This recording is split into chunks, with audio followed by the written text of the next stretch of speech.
Hello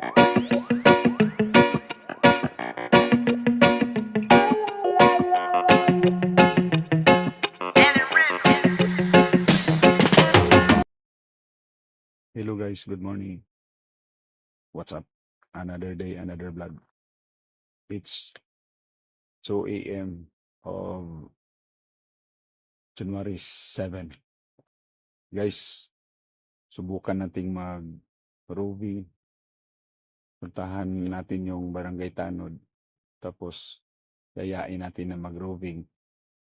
Tingnan natin kung meron tayong makita na or ma-ispatan na mga magnanakaw ba dito sa dito sa may bandang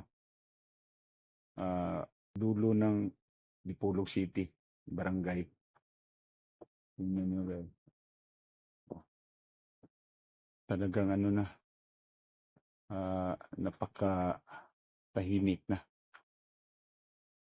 Yan.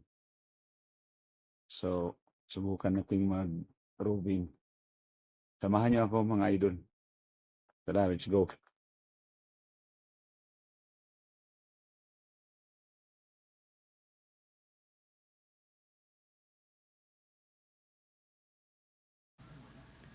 Dito mga idol,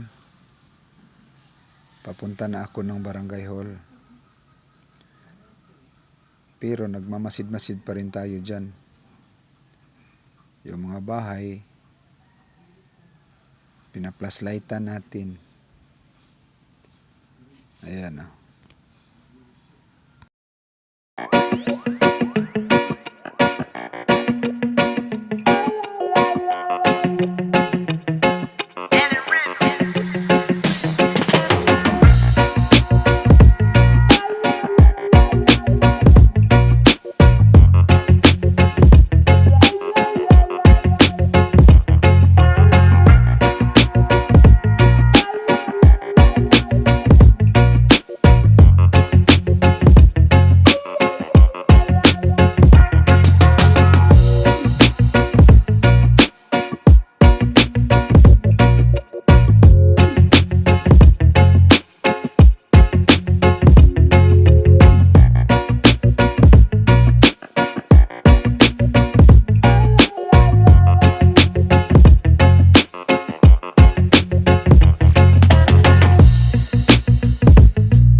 Dito mga idol, may mga aso sa bahay. Ayan hinabol ako. Usang galawgaw itong mga aso na to. Napagkamalan pa ako. Ayun parang mga gago. Hinabol talaga. Usang galawgaw. Mga asong yun. Kakatawa. Dito naman banda mga idol. Ayan, jaw shop yan. Ayan prone yan sa mga magnanakaw may nila service nila na wheelers pero pakakawin. Ayan, malapit na tayo sa barangay hall mga idol. Silipin natin yung mga tanong kung na ang kalagayan nila doon. Ayan barangay hall. Kaya papasok na tayo. Tulog pa. Pituhan natin.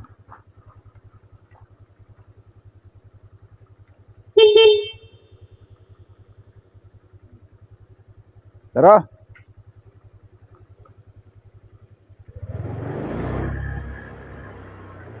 Yan mga idol.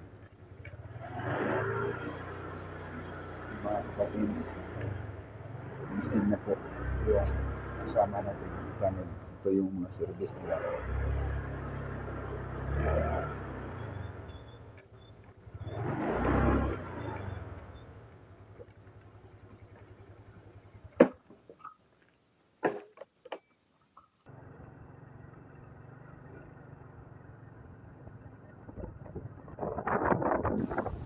Ayan na mga idol.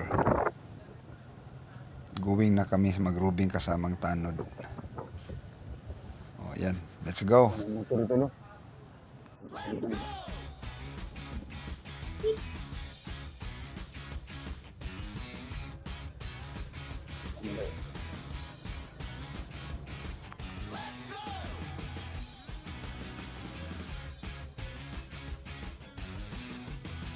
Ano to?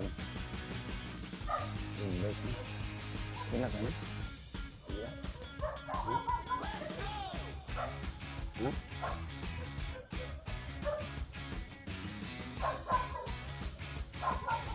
Ducati. Ducati ang body tapos ubos. Ada division.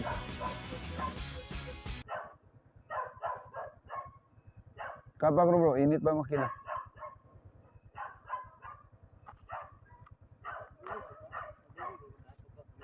Dari ni, taga dari ni. Kapan ang tambutso? Tara.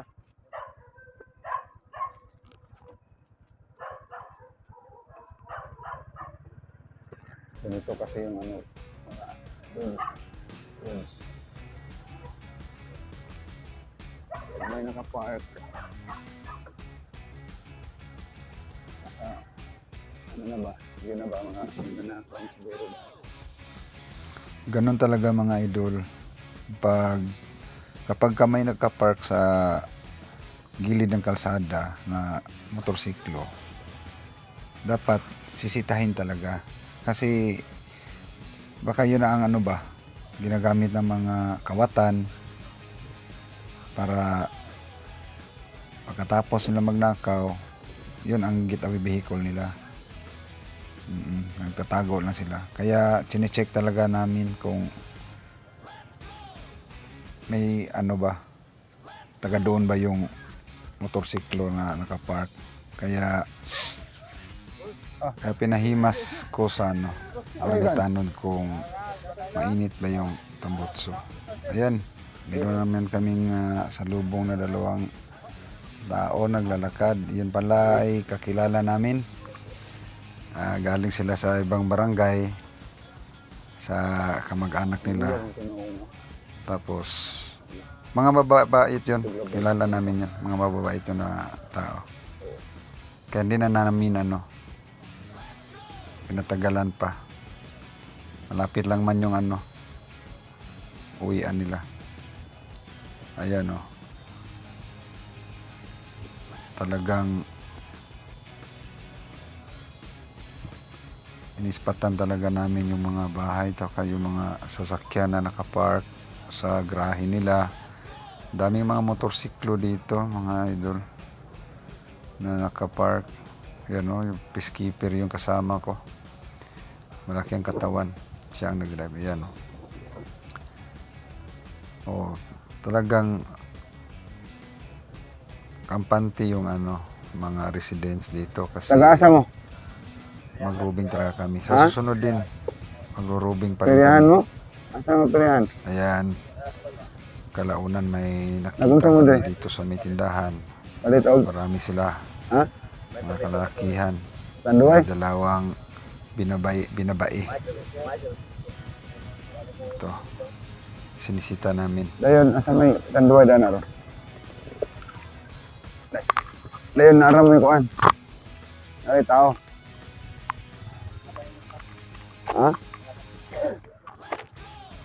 Wala pa yun mata. Muro ba?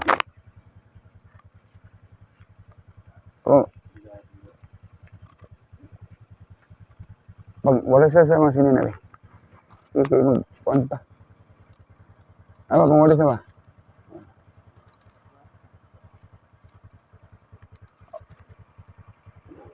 Sa. Yang kinsa mo nga, Juan, Prihan? Timjang. Timjang ba? Timjang. Okay.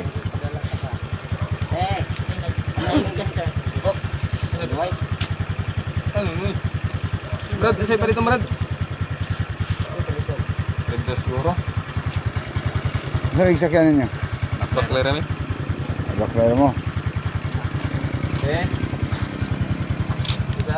Uy, ikaw, sa ka na, uy. Iya gawet kayak dulu pada. Iya, bagi-bagi na pa. Kutek.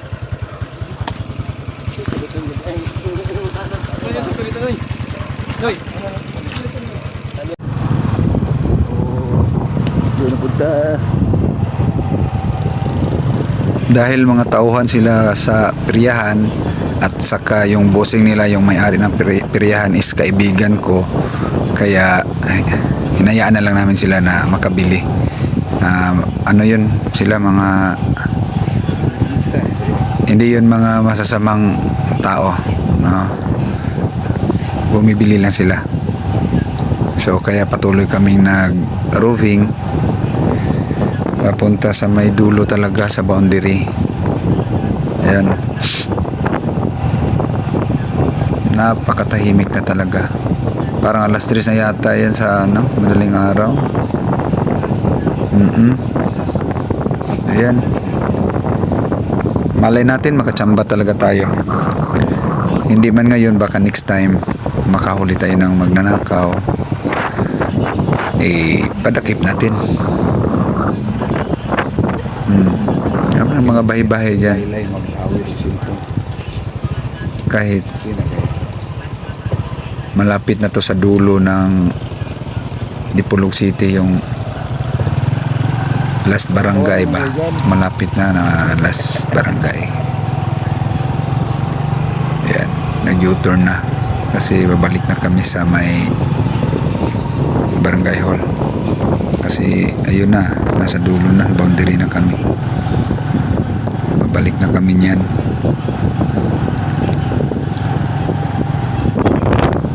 Ay, hindi pa pala. Pumasok pa pala kami sa sa Luok. Sa Luok pa pala yan. Pabalik pa kami ng highway. Ayan. Yan, highway na. Doon sa may Luok, dati may ninakawan ng pansabong. Swerte sila kasi hindi kami nakapag-rubing.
Salamat kilo. Sunod na pod. Sunod na pod ta. Salamat kayo.